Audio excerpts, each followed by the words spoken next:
नमस्कार, देख रहे हैं आप मेन पॉइंट जौनपुर। आइए रुक करते हैं आज के प्रमुख खबरों की ओर। आपके लोकल खबरों के लिए देखते रहिए मेन पॉइंट जौनपुर, बने रहिए हमारे साथ। जय हिंद दोस्तों। चलें।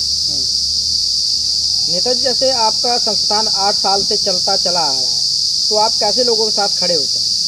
जी, सबसे पहले तो आप सभी पत्रकार बंधुओं को बहुत बहुत आभार, बहुत बहुत साधुवाद कि आप लोग यहाँ इस कार्यक्रम की तैयारी के अनुक्रम में या जो हमारी जो योजनाएं हैं जो हम करना चाहते हैं उसको जानने के लिए और जान करके उसको पूरे देश प्रदेश में पूरे सबको जो है पहुंचाने का काम करेंगे। इसके लिए आप सबको बहुत बहुत साधुवाद। सर, जो आगामी 22 जून को मोस्ट प्रांतीय सम्मेलन की तैयारियां चल रही हैं, जो कार्यक्रम रख रहे हैं, तो मुख्य उद्देश्य क्या है कार्यक्रम का? ये कार्यक्रम का मुख्य उद्देश्य है कि मनवादी व्यवस्था के वजह से हमारे जो पिछड़े वर्ग के लोग हैं, खास करके पिछड़ी जातियाँ जो आज पिछड़े हैं, उसका मुख्य कारण जब हमने महसूस किया, जब हमने अध्ययन किया तो निकल के आया कि इनके पिछड़ेपन का मुख्य कारण है अंधविश्वास, पाखंडवाद और मनवाद में जकड़े होना। और इनको जब तक वहाँ से हम बाहर नहीं निकालते हैं तब तक इनका पिछड़ापन दूर नहीं होगा। और इसी उद्देश्य से कि हमको अम्बेडकरवादी रास्ता पर ले जाने के लिए, अपने लोगों को सही दिशा देने के लिए, क्योंकि उसी कम्युनिटी से मैं भी बिलोंग करता हूँ और जिस कम्युनिटी से, जिस समुदाय से व्यक्ति बिलोंग करता है, उसकी नैतिक जिम्मेदारी होती है कि उस समुदाय को वो जो है सही दिशा दे, सही दिशा में उसको आगे बढ़ने का अवसर प्रदान करे, सही लाइन उसको दे। क्योंकि मैं इंटर कॉलेज में टीचर हूँ और टीचर होने के साथ साथ हमारी सामाजिक जिम्मेदारी है, नैतिक जिम्मेदारी है कि समाज को हम सही दिशा दें। और उसी उद्देश्य से हम लोग जब कोई बात कहते हैं तो अभी हम छोटी छोटी मीटिंगें करते हैं। आप लोग भी कई मीटिंगों को हमारे कवर भी किए हैं, छोटी छोटी मीटिंगों में करके। और उसमें जो 22 जून को प्रांतीय सम्मेलन हो रहा है, उसमें बड़े वक्ता, यूनिवर्सिटी के प्रोफेसर, तमाम वैज्ञानिक, विद्वान, बड़े बड़े अम्बेडकरवादी, जो इस बात पे जिनका अध्ययन है कि हमारे पिछड़ेपन का क्या कारण है और हम कैसे आगे बढ़ सकते हैं, वो चीज़ें बताएंगे और हमारे लोग उसको ग्रहण करके सही दिशा पे चलने का काम करेंगे।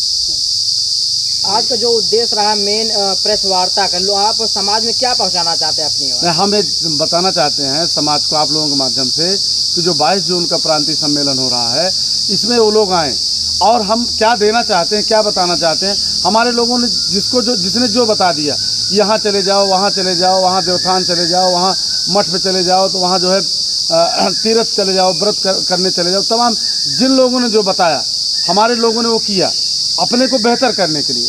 तो हम आप लोगों के माध्यम से बताना चाहते हैं कि हम उनके बेहतर के लिए ये करना चाहते हैं। क्या क्या हमारा उद्देश्य है कि वो सही दिशा, उनको बच्चे इनके पढ़ाई में एकदम सबसे निचले पायदान पे हैं और उन सब का कारण जो है, सबसे बड़ा कारण जो है अंधविश्वास, भाग्यवाद और मनवादी व्यवस्था में जकड़े होना। हमारे बच्चे जो है भाग्यवादी होने के नाते वो संघर्ष करते ही नहीं। उनको शुरुआत में ही बता दिया जाता है भाग्य में होगा तो आप विद्या आएगी, भाग्य में होगा तो नौकरी मिलेगी, भाग्य में होगा शादी होगी। भाग के चक्कर में हम अपने बच्चों के संघर्ष को, बल को जीरो कर देते हैं और बाद में हम लोग शिकायत करते हैं कि भाई हमारा बच्चा पढ़ने में कमज़ोर है। जबकि बच्चा पढ़ने में कमज़ोर इसलिए है कि उसको आपने भाग्यवादी बनाया। तो दोषी तो हम हमारे गार्जियन हैं और मैं गार्जियन को भी दोषी नहीं मानता।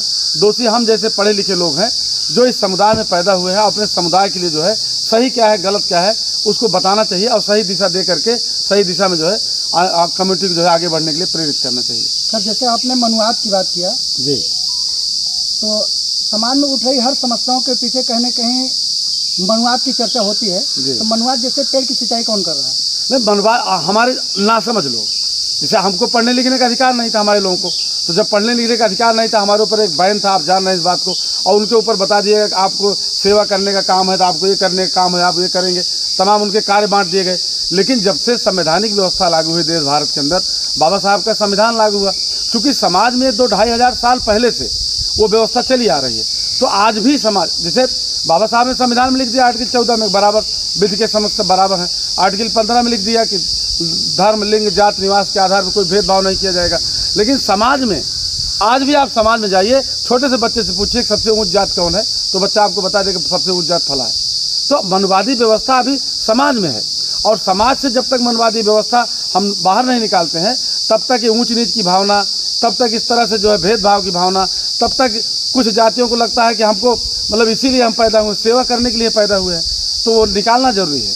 मनुवाद की कुरीतियों जैसी बातें समाज के अंदर बहुत तेजी से फैली हुई है जी लेकिन बाबा साहब की जो बातें सकारात्मक जो विचार है संवैधानिक बातें हैं जी। वो संवैधानिक बातें समाज के अंदर अपना अस्तित्व जड़ क्यों नहीं पकड़ पा रही है? हाँ, उसका बहुत सही सवाल आपका है। वो इसलिए देखिए, बाबा साहब ने संविधान लिखा और संविधान में सब व्यवस्थाएं की, लेकिन जो सरकारें हमारी आई अभी तक की जो सरकारें आ रही हैं वो कहीं न कहीं से मनुवाद को ज़्यादा प्रश्रय दे रही हैं। और जब तक देश का हुक्मरान, देश का शासक जब तक उसके वो ईमानदारी से संविधान को लागू नहीं करना चाहेगा, जब तक वो मनवाद से झगड़ा रहेगा, मनवादी आज भी आप देख रहे हैं कि तमाम ऐसी चीज़ें हो रही हैं कि वहाँ, जबकि देश धर्मनिरपेक्ष आप लोग सबको पता है, लेकिन धार्मिक अनुष्ठान किए जाते हैं। इस तरह से चीज़ें जो है हो रही हैं। ये कहीं न कहीं से मनवादी विचारधारा को, मनवादी व्यवस्था को जो लोग आ रहे हैं चुन करके, जो प्रधानमंत्री मुख्यमंत्री बन रहे हैं, उसमें से ज़्यादातर लोग इस विचारधारा को बनाए रखना चाहते हैं। और इसलिए हमारा ये मानना है कि अगर संविधान को पूरी तरीके से लागू करना है, अगर मनवाद को पूरी तरह जड़ से समाप्त करना है, तो संवैधानिक व्यवस्था की तरह शीर्ष पे जो शीर्ष कुर्सियाँ हैं उस पर जो है किसी अम्बेडकरवादी विचारधारा के जो लागू करने की इच्छा शक्ति रखता हो। तमाम लोग, हमने देखा है, तमाम लोग पद पा जाते हैं, प्रधान बन गए, बीडीसी बन गए, विधायक बन गए, लेकिन समाज में उनकी हिम्मत नहीं, पद तो पा गए लेकिन वो पावर का प्रयोग नहीं कर पाते। उनके पावर का प्रयोग कोई और करता है। संवैधानिक व्यवस्था में प्रधान बन गए हो लेकिन उनकी मोहर कहीं और रहती है, विधायक बन गए, सांसद बन गए, लेकिन निधि का उपयोग उनके कोई और कर रहा है।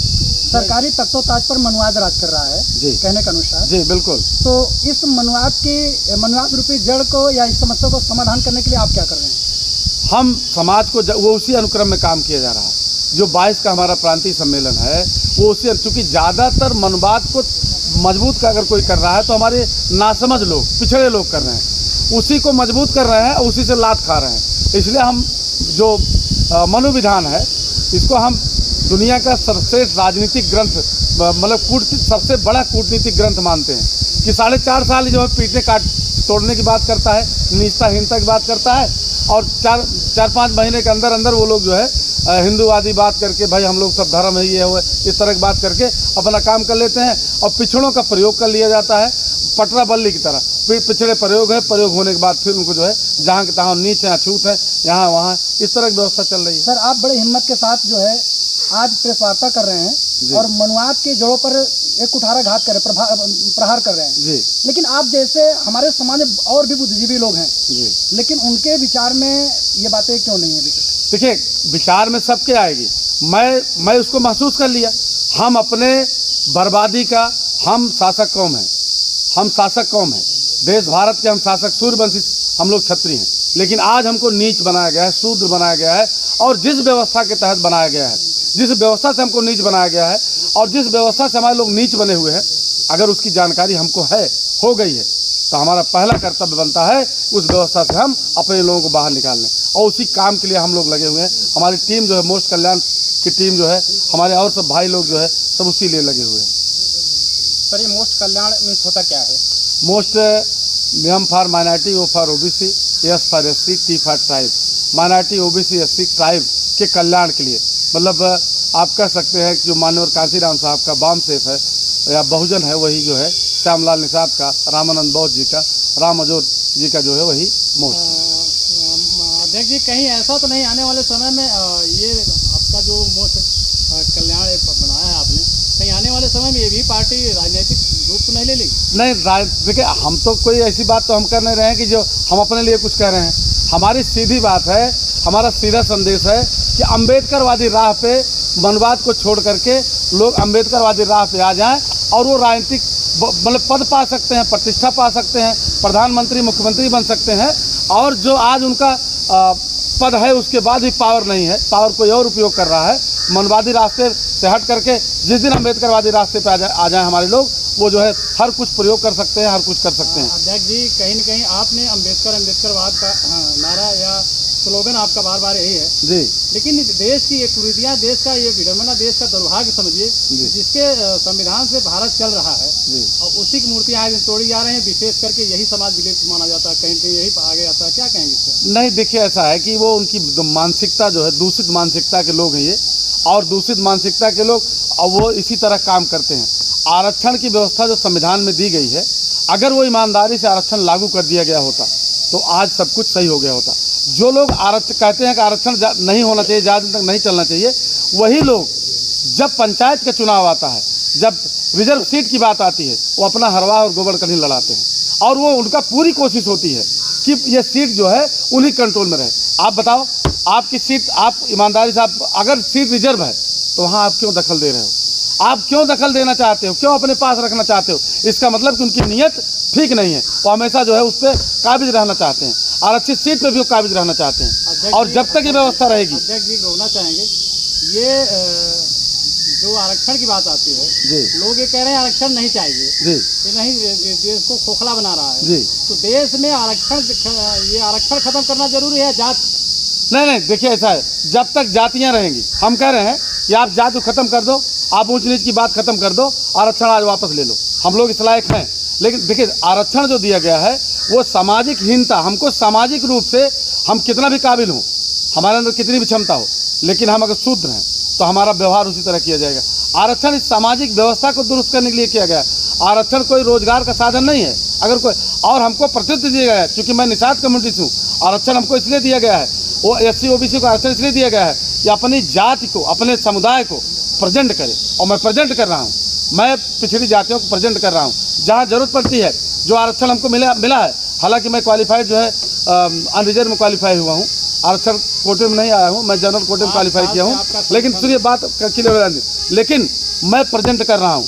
हमारा दायित्व, हमारा कर्तव्य है। अगर हम आज टीचर बने, आज लायक हैं, तो हमारे जो नासमझ लोग हैं, जो नहीं समझ पा रहे हैं, जो जकड़े हुए हैं, जो तमाम भूत प्रेत पूजा पाठ अंधविश्वास में जकड़े हुए हैं, उनको वहाँ से बाहर निकाल करके उनको वैज्ञानिक दृष्टिकोण जो है देना, वैज्ञानिक दृष्टिकोण की तरफ उनको जो है डेवलप करना, वैज्ञानिकता की राह दिखाना, तार्किकता की राह दिखाना हमारी जिम्मेदारी है। वो मैं वही जिम्मेदारी निर्वाह कर रहा हूँ। मैं कोई एक्स्ट्रा काम नहीं कर रहा हूँ।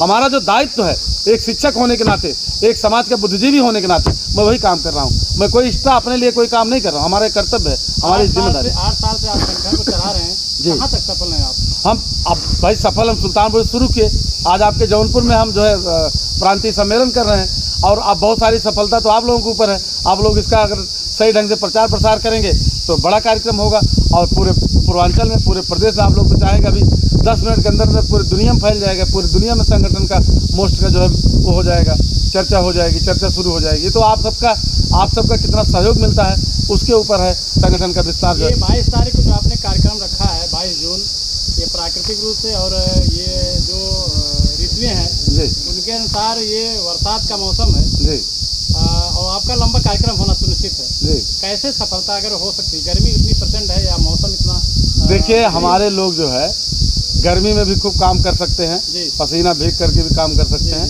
और पानी में भी जो है काम करते हैं। तो हमारे लिए जो है, पिछड़ों के लिए, हम लोगों के लिए, ये ना पानी कोई उसका असर करेगा, कोई ना गर्मी असर करेगी। कार्यक्रम होगा, बरसात होगी तब भी कार्यक्रम होगा, गर्मी अगर और ज़्यादा 4 डिग्री 5 डिग्री तापमान बढ़ गया तब भी होगा कार्यक्रम। और आने वाले जो हैं, जो हमारे कार्यक्रम में आने वाले हैं, उनके ऊपर जो है गर्मी का और बरसात का कोई असर नहीं पड़ेगा। इसको आप लोग देखिएगा।